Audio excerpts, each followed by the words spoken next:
The current coffee culture has hijacked wine culture for some reason. Don't know why, but for some reason we've got tasting notes now and hints of juniper berry and all this kind of crap. Somehow, somewhere, the wine industry has been hijacked by coffee culture. What we try and do is, coffee is meant to be enjoyable, so we're very relaxed here.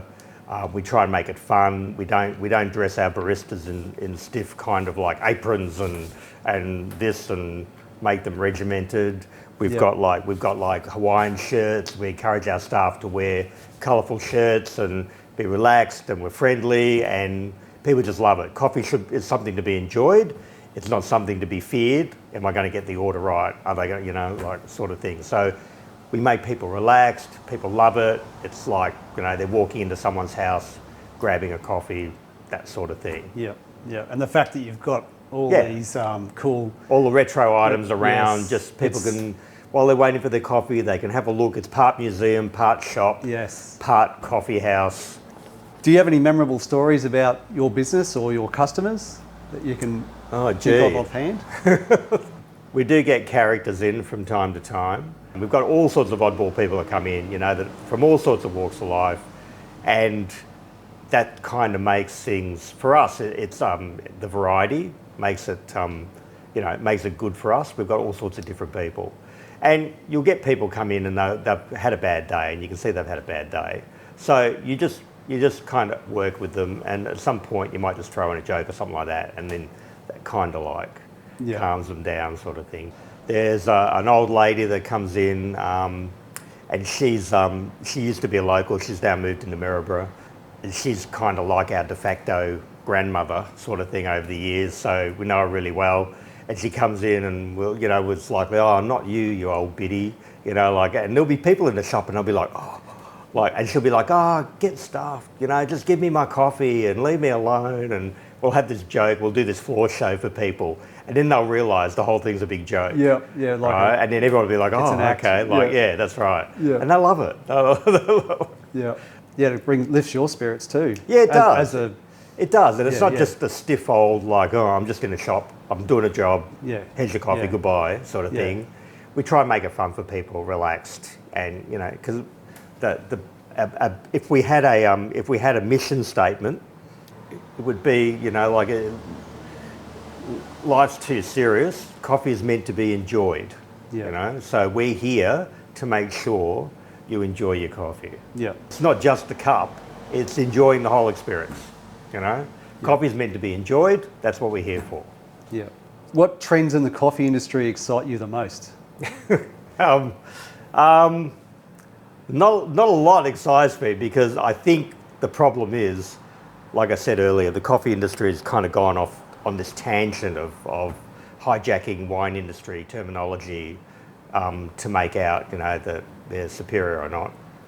One thing we did do here was we stopped using almond milk, a couple of years ago now. So we had our 3 milks. It's interesting to watch over the years how the alternative milk thing has developed. It started off with soy, and we had to have soy as the alternative milk, and then lactose-free came in, and then a lot of people swapped from soy to lactose-free. That built up. So we had 2 alternative milks, and then we started having the plant-based milks, like the nut milks and things like that, and suddenly this almond milk craze took off. And we started with the almond milk. We just weren't happy with it. Any of the almond milks we tried, it was just it made really crappy coffee. Almond milk just tasted terrible. No matter what almond milk we tried, no matter how we tried to do it, we just were not happy with the results, and we weren't happy with the quality of the coffee. So one day, before we were really wrestling with this, what do we do about this almond milk? We kind of have to have it, but we don't want to have it, and it's really causing us a problem, and it's the big industry trend, So we started asking people. For a month, we did a survey. Everyone that came in and asked for almond milk, we actually said to them, we asked them a question. We said, "Oh, so are you enjoying your coffee?" Simple question, one simple question. Tell us. We're just doing a little survey. Are you enjoying your coffee? And had to be 80, 90% of the people, Oh, I'm used to it by now. That was the response. I'm used to it. Oh, I'm used to it. So you don't actually like it. You've forced yourself to get used to it for some reason. Oh, well, yeah, it's okay. I really need to drink it. It's better than normal milk and Okay, fine. So it turns out that people didn't really know why they were drinking almond milk. They'd just been Facebook influenced into it or whatever, right? By some influencer on Instagram or Facebook has told them this is the new best thing. So they've all jumped on the bandwagon. The trend that pisses us off the most is almond milk. We dropped it 2 years ago and we replaced it with macadamia milk. Oh, okay. How's macadamia milk work out? Macadamia milk's awesome. It's still not great, but it's way better than almond. And there's a really simple reason, right? So macadamias are the only indigenous nut to Australia, and they're a sweet nut, right? Almonds are a bitter. They're naturally bitter, right? So what you have is you're starting off with a bitter juice that you've got to try and marry, turn into some sort of liquid that's got to try and complement coffee. So when you've got coffee with any range of acidity in it, right, and then you're trying to put a bitter juice with it, it doesn't work. The two fight on each other. So the almond milk actually fights with the coffee for dominance, and then you end up with this really not nice drink. Macadamia is smoother because it starts off being a sweeter nut. The macadamia actually complements the coffee better than the almond does.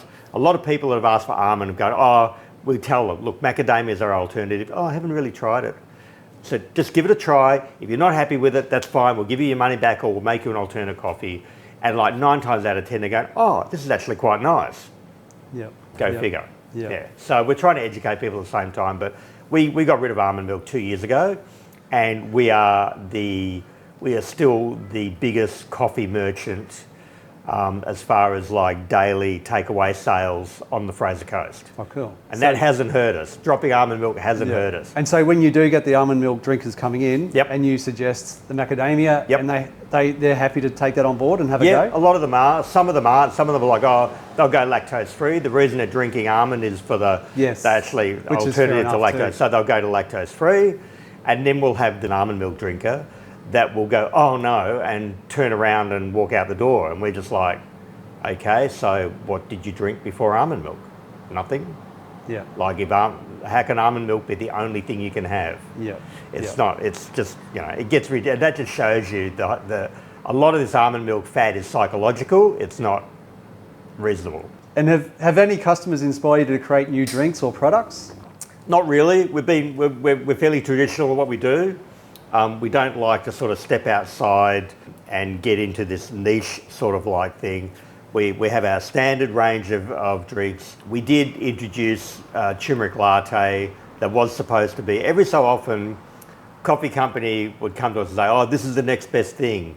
Beetroot latte and turmeric latte and this or that, or oh, you've got to do a deconstructed coffee now, or, all these sort of things, like they come out of like the Melbourne or Sydney coffee culture, but we just don't need to do it. The amount of people that the calling for that sort of product is just not high enough to even worry about having to go through the training and everything with our baristas. So we do things like turmeric latte, but that's where we limit it. We have our standard drinks, chocolate, chai, our range of coffees, our like espresso, doppios, our normal standard extractions, and basically that's it. That's where we stick to. Yeah.